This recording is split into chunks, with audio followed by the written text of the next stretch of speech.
आपण परिचय प्रदान। गणेश्वर महासुआ मंदिर सेवायत। ये जो आसंता 16 तारिख महाप्रभुंर पहली भोग नीति रोचे दीर्घ 1 मास धरी धनु संक्रांति मकर संक्रांति किपरि यह श्रीमंदिर पालित हुए कौन यार परंपरा? जय जगन्नाथ। यदि सत्यलिपि की देखा परंपरा को देखा कहीं अनादि समय परंपरा प्रचलित हो आसी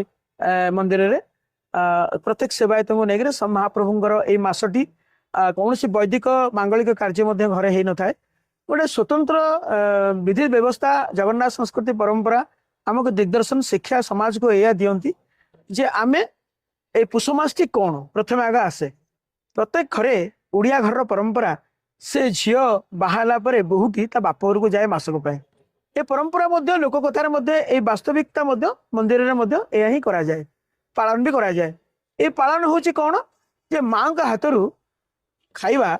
जगन्नाथ को दिया जाए से माँ किए से माँ रूप में यशोदा देवी कथा आसे लोक कथार पौराणिक कथार माँ लक्ष्मी तो केवे जगन्नाथ पाखु जाती ना सी तो संपूर्ण रुहति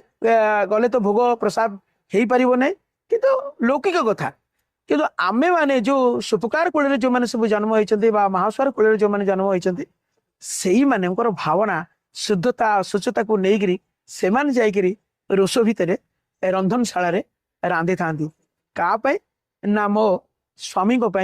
मो छुआपाई बा मो मालिक यही भावना को लेकर से प्रस्तुति हुए 19 प्रकार पिठा महाप्रभु कोठभोगर जो सुपकार माने अच्छा द्वारा ये जिनस प्रस्तुत होता है। महास्वार सेवक नहीं जाए रत्न सिंहासन आगे जो अच्छी बल्लभ पिंडी सेठी रखा जाए गोपाल बल्लभ बल्लभ भोग जो हम ये 19 प्रकार पिठा सेठी जाइकी लगे ता देहरे अति सुंदर भाव से पिठा गुड़िक वर्ष तमान केवे मंदिर में आपड़ पाइबेनी। ये पिठा गुड़िक हूँ आपड़ दर्शुआ बड़ा बड़ी बिरी बड़ी बिरी सब तैयारी होता है अटा बिरी रे सब जिन प्रस्तुत होता है गुड़ में प्रस्तुत होता है अंबालू काकेरा आपणकर झिल्ली बड़ झिल्ली सान झिल्ली आपणकर नली काकेरी गईठा मुगई कंटी मंडा एमती विभिन्न प्रकार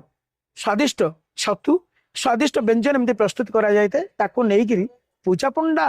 सामंत द्वारा से भोग को नैवेद्य करा जाए ताको पुणी महास्वार सेवक नहीं माँ बिंबला पाखक जाती से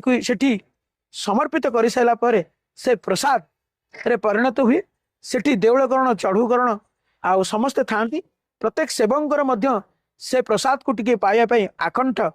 मनर भाव थाए खेई बोली कहुए से खेई प्रसाद रे पूजा पंडा पाती सिंघारी पाती जे जे पालिया से दिन थे समस्ते किसी ना किसी प्रसाद से प्राप्ति होता है अति स्वादिष्ट व्यंजन सी टिके खाईदे मन तृप्ति हो जाए आखिर प्रेमासुर आपे आपे बाहरी आसे या तो जगन्नाथ संस्कृति ना या तो परंपरा ना ता भितर मझीरे आसे आपणकर महाप्रभुंर अभिषेक नीति लास्ट दिन आपणकर जो हम धनुठू जो मकर संक्रांति कथा कहुई मकर संक्रांति दिन माँ बाप घर वरुण रजा घर सब प्रकार पिठा नैवेद्य से तांकर ज्वाई पाख पठे था जगतर नाथ जगन्नाथ जी सी पाख पठे था लोकचार व्यवस्था रे सब तो से मंदिर भितर हुए कि लोकचार व्यवस्था रे ता मध्य पालन करा जाए। यही प्रसाद मध्य अति दुर्लभ प्रसाद से दिन मध्य महाप्रभु अति सुंदर भेष होता चूल लगे था से दुर्लभ भेष देखीदे जीव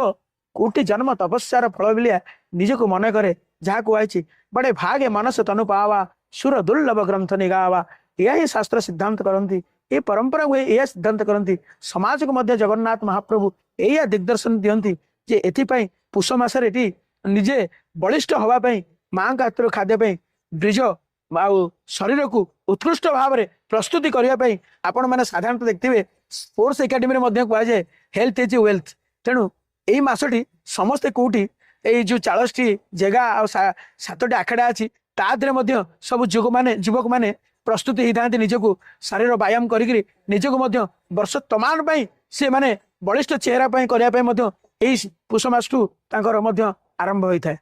जय जगन्नाथ जय श्री जगन्नाथ जय जगन्नाथ।